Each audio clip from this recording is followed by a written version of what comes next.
في شخص مام جلال رحمة الله عليه صفات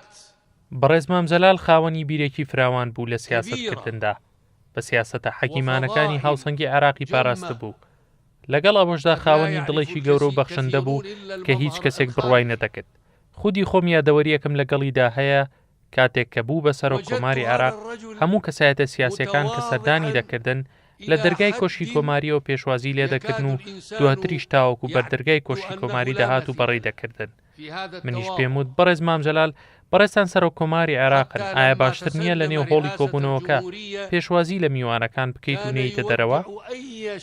بەڵام لە وەڵامدا سەرۆک مام جەلال پێی وتم من بەر لە وەرگرتنی پۆستی سەرۆک کۆمار مام جەلال بووم ئێستاش کاتێکم پۆستەم وەرگرتووە بە هەمان شێوە مام جەلالم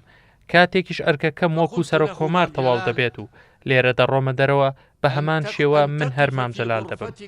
کاتێک گوێبیستی ئەم قسەیە بووم بۆم دەرکەوت کە کەسایەتی جەنابی سەرۆک